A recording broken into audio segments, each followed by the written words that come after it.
Olá pessoal, quero cumprimentar todos os meus alunos das turmas do nono período, né, das faculdades Alfa Unipac. Por enquanto nossos encontros serão por aqui. Espero que tudo isso fique bem logo, que a gente possa retomar as nossas aulas presenciais o mais rápido possível, né? Por enquanto a faculdade adotou um atendimento remoto, então você tem alguma dúvida administrativa, algum problema administrativo, você pode procurar a universidade através do site unipacto.com.br e lá você vai ter um link, né, onde te dará acesso a um chat, a uma conversa com um atendente por via remota também.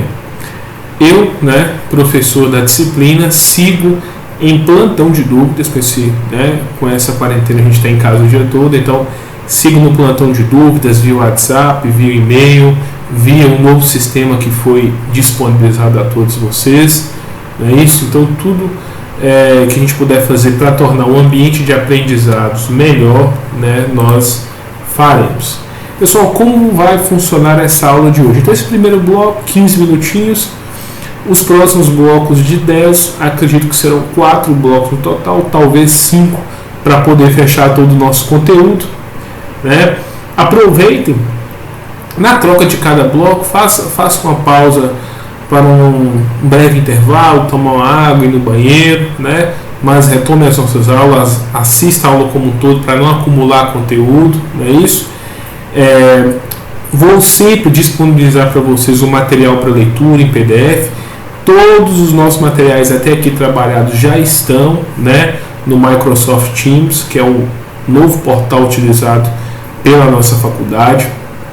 Vou também disponibilizar um trabalho de hoje para amanhã, né, nesse nosso novo sistema, e reafirmo, né, sigo aqui à disposição de vocês para qualquer esclarecimento que eu puder fazer. Então até agora nós trabalhamos quais partes da nossa ementa? Trabalhamos as noções fundamentais de direito internacional privado, a parte histórica, as fontes, os elementos de conexão, que são as formas com que o direito internacional privado vai determinar a norma aplicável para conflitos de leis no espaço, a nacionalidade, e agora nós vamos trabalhar a condição jurídica do estrangeiro, lembrando, mais uma vez, que uma apostila será disponibilizada para vocês.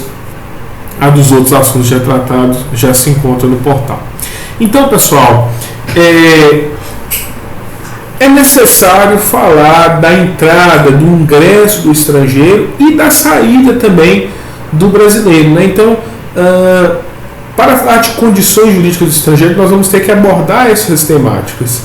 Como o estrangeiro chega no território brasileiro, né? E como o brasileiro também pode sair do nosso território. Em tese, não é isso? Os tratados, a doutrina enxerga que a circulação do ser humano, do homem, né, ela deve ser livre por todo mundo, né? E é o que o direito internacional busca alcançar, é o que o direito internacional privado busca alcançar, uma circulação livre, um acesso pelo homem a todos os territórios do mundo, né? Mas nós vamos ver que isso é uma tese, uma ideia. A prática, ela nos reserva outros desafios, tá? O Brasil vai ter exigências, vai ter formas, né, de limitar a entrada do estrangeiro, assim como os outros países terão, não é isso? E para falar de circulação de estrangeiro, a gente também tem que refletir sobre uma outra questão. Qual que é essa questão? As crises migratórias, né? Porque hoje nós temos países que vivem crises políticas, crises socioeconômicas. Podemos falar da crise sanitária do Covid-19 que leva as pessoas a migrarem de lugar, não é isso? E o que a doutrina do direito internacional prega? Que deve haver uma conciliação entre o Estado e os interesses da comunidade internacional, né?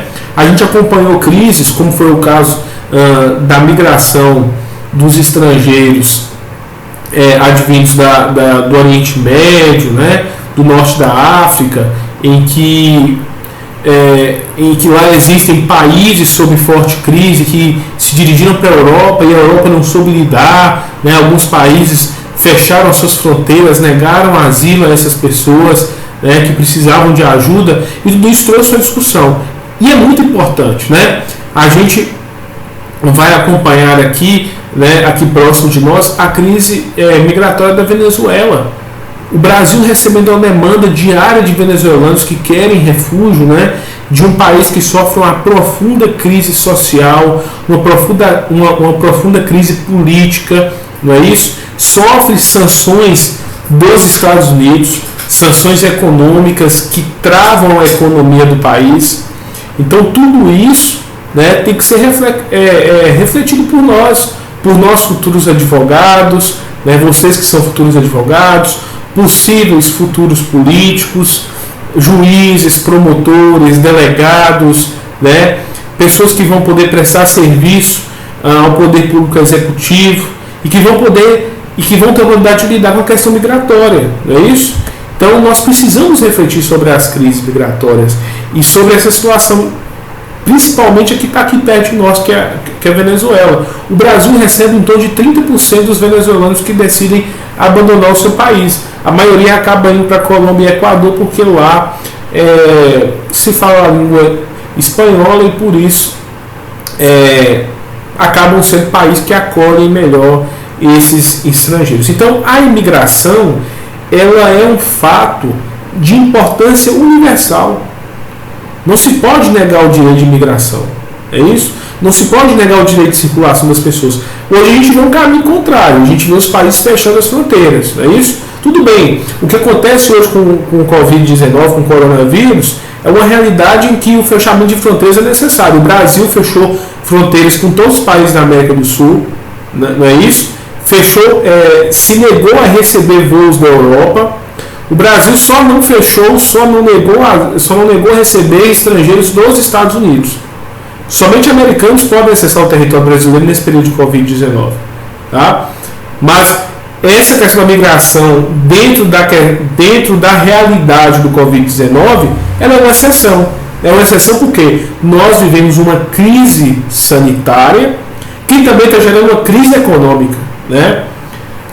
Essa crise sanitária, essa parada das economias do povo que vive em isolamento social, que está em quarentena, isso gera crise econômica. E todos os países estão o quê? Tentando evitar que a epidemia se espalhe dentro dos seus territórios para que a crise sanitária se resolva e depois a crise econômica.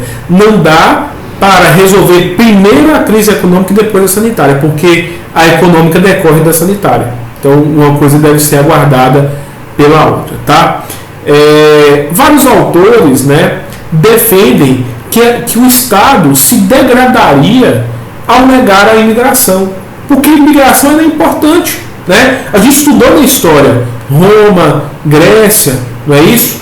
Percebe a importância do imigrante e começam a aceitar no seu território. Antes o imigrante era considerado uma presença hostil, um inimigo do país, não é isso? Então, a imigração é degrada, né? Hoje os países têm intenção sim de importar mão de obra, têm intenção de receber imigrantes, justamente para fortalecer a sua economia. A gente viu, a gente tem um dado aí que está disponível na internet para quem quiser acessar. Roraima foi um dos estados que mais cresceu economicamente no último semestre pelo recebimento da imigração venezuelana.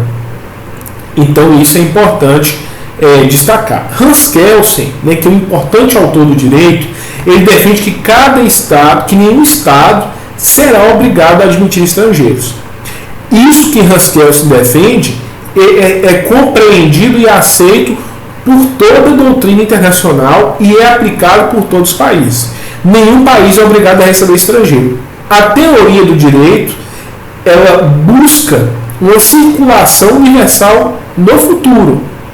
A ideia é que não existam mais fronteiras entre os países, né? A ideia é que você possa circular livremente no mundo, mas isso é uma ideia. A realidade é outra.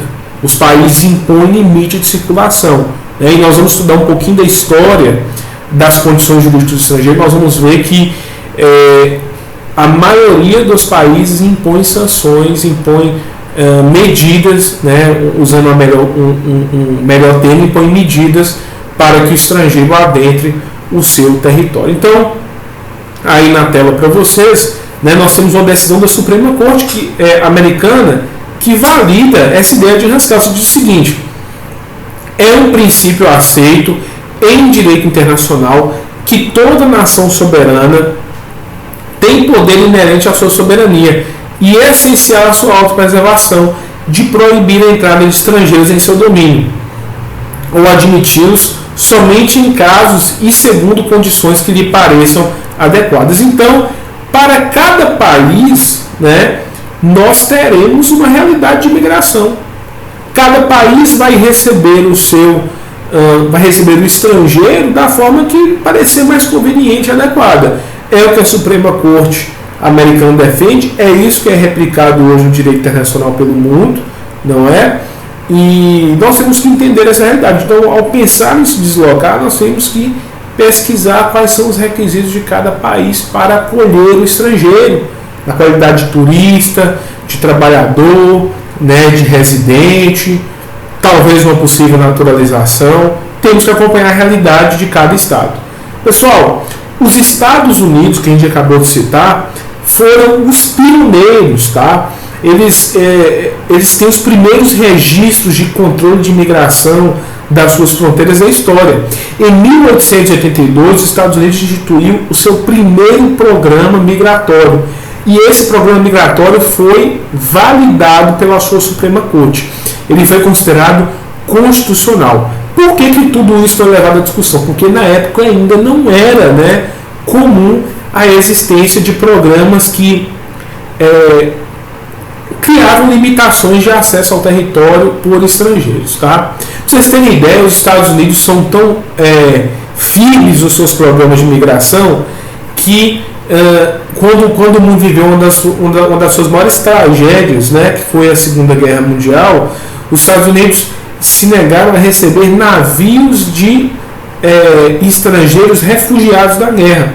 Inclusive, um desses navios, conhecido como St. Louis, né, ele foi ordenado que ele retornasse para a Europa, e lá ele foi recapturado e os seus estrangeiros foram devolvidos aos campos de concentração. Então a gente vê que os Estados Unidos sempre mantiveram, né, essa ideia de um controle migratório forte, de um controle migratório bem firme e que estava acima, inclusive, de ideais humanitários, né? Porque nessa ideia de uma Segunda Guerra Mundial, não acolher estrangeiros não me parece uma conduta humanitária.